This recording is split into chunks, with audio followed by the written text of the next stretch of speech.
أنا واحدة ثلاث ما تقول فيها ما يسوي هذا كوا كاسينا مش كلام ماشي لا يقاضى اوكي انت رايح كيف قاري قاس واضح هاي بس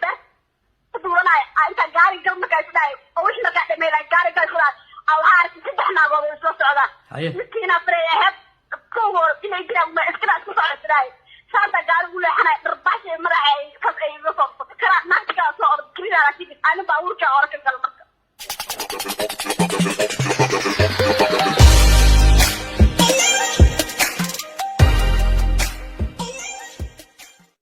السلام عليكم ورحمة الله وبركاته. أصحابتي المقال كان سيد دق أيام الدوبايا صوته حضر تان أيا واحد تليفون إجا علي أستورنا علي أستورن وقبل حالي مقال كده أن يجي سوى بافيه ودبعتي كل عادي إذن لو ذاك أستورن واحد كل عاي نب كلا أو عصو أيضا مقال بنانك كود دوبايسا ونين اللي هذا أحمد مرق ولصعده أيا واحد صورن سدح قبضات سدح ناس قبضات waxaa caan ka ah oo la yaqaana gabar la yiraahdo Tina Frey gabadhii bartaas ayaa lagu qabtay oo dhibaato lagu geystay ayadoo nafteeda la baxsanaysana gurigeedii ay ku tagtay telefoon bay ka soo wacday ayadoo ooynaysa waxaan rabaa marka inaan telefoonkii ku celiyo bal wixii dhacay iyo sida ay wax u jiraanna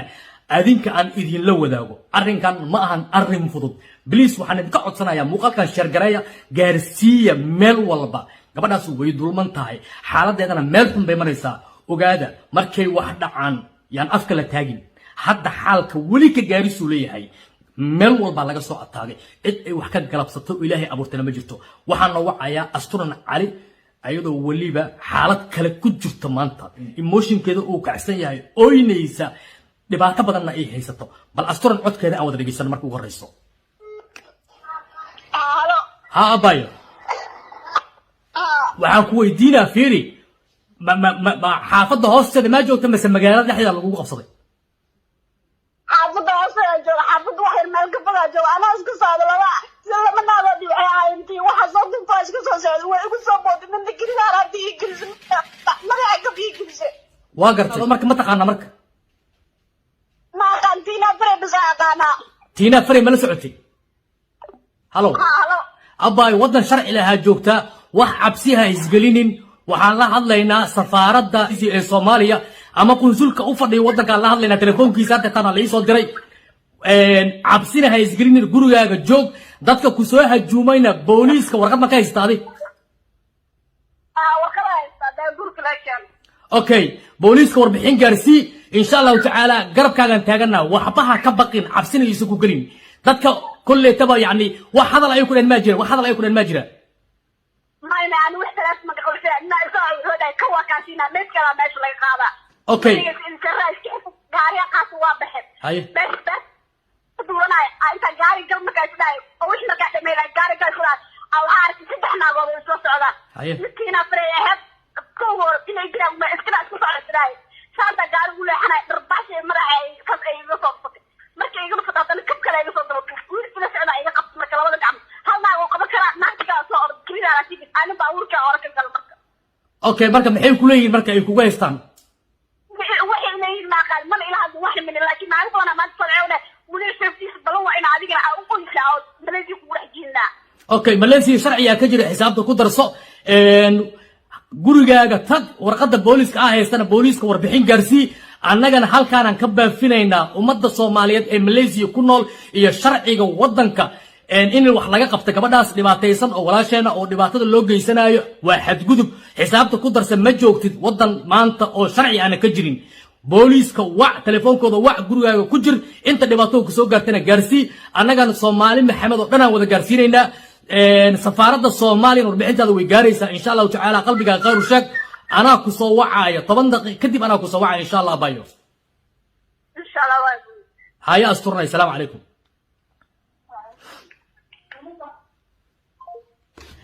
ودو جدا الصومالي محمدي لباتة تاجن أسترنا علي لب أيا هيستا لبك هيستا وحكا لما أهان يعني سيدي حق أضوه هذلي كتاها الوهيستا سفارة الصومالية أفرس ماليزيا هلكا waxaan uga baaqaynaa kulay taba telefoonadooda la iisoo wada aniga kaligayna ma ihi dad badan ayaa arintan ugu la jira arinkana tilaabo ayaa laga qaadi doonaa ko gabdhaha soo weeraray gabadhan labada gabdhood ba wajigooda waa la yaqaanaa labo gabadha la socota ee la leeyahay Tina Farey waa youtuberad sababta ay gabadhan u soo ataagaysana wax kala ma ahan in Munir ay garab ku siiso xaq darada laga galay gabadhan iyo maxaad u hadlaysaa ma jirto qof bini aadana in la afduubo sidii la raba laga yeeli karo halka ay joogtana waa wadan sharci leh Malaysia dadka joogo dhan halkan waxa uga baaqaya arrinkan in la soo farageliyo kow midda labaad community-ga ku nool Malaysia waxay leeyihiin maamul iyo kala dambeyn iyo dastuur qunsul ayaa jooga qunsulka jooga telefonkiisana waan wici doonaa insha Allah taala balse aniga ulajeedkaygu waxa waayo oo kaliya in Soomaali Maxamed ay ogaato gabadhaas hadii maanta ay wax soo gaaraan kow in ay masuul ka tahay marqaati iyo maragna loo haayo Tina Fareyna waxa soo adeegsaday Munir Aanqaan ayaa arrinkaas ka dambeeya muuqaalkii xalay waraysiga aniga aan ka qaaday ee aan soo baahiyay ayaa dhibaato lagu gaarsiinaya gabadhaas maxaad u hadashay waa la soo ataagay xalay gurigeeda lagu soo weeraray maanta banaanka loo istaagay alxamdulillah rabbil aalamiin waxa ilaahay mahadiis amaanta dadka soo weeraray dad la yaqaan inay ku jiraan dambiga aad gasheen iyo dhibaatada aad lugaha la gasheenna cidna idinkama saari doonto ogaada Tina Farey hadii aad maanta Munir in gabar Soomaaliyeed xadgudub u geystay ee ka hadashay darteeda aad mara dhaxda intaad ugu soo xiratay aad ku soo weerartay gabdha kalena aad u soo kacaysatay xisaabta ku darso adigana sharciga ayaa meel ku saari doona sharciga ayaa meel ku saari doona inaad maanta gabar Soomaaliyeed ardaynimo wadanka isku joogto inaad ku soo xadgudubto والله بينكم مشيغا ayay dhibaato kugu noqon doontaa xisaabta ku darso sababtoo ah wadanka aad joogto ma ahan wadankii sidii la raba la sameyn jiray okay tan kale aan soo gudbo ninka la yiraahdo Munir arrinkaaga wuxuu ku ekay oo kaliya in lagu baafiyo oo dadka lagu sheego oo kaliya waad ka carootay dad soo adeegsan Soomahan 20 jir la dhashay ayaa maanta Muqdisho kula jooga xisaabta ku darso in arrinkan la soo fargelin doono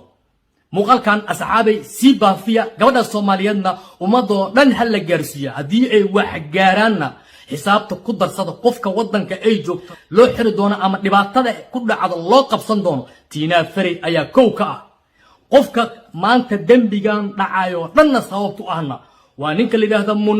Munirna Muqdisho ayuu joogaa sad ogtihiinba Muqdishona gabadhan familkeedii reerkeedii iyo ayada walaalihii la dhashaa ku nool muuqaalkan sababta uga hadlaya wax kala ma ahan gabar Soomaaliyeed in maanta laga oysiyo oo jidadka loo istaago la gumaysto la canaadsado oo madaxa looga istaago Soomaaliya raali kama noqon karo adinkan waxaan dareemayaa inta dhiig leh aqliga u saaxiibka ah waxa meesha ka socda inay dareemi karto please muuqaalka la sii share gareeyo arrinkaana meesha oo gaaro waa sugi doonaa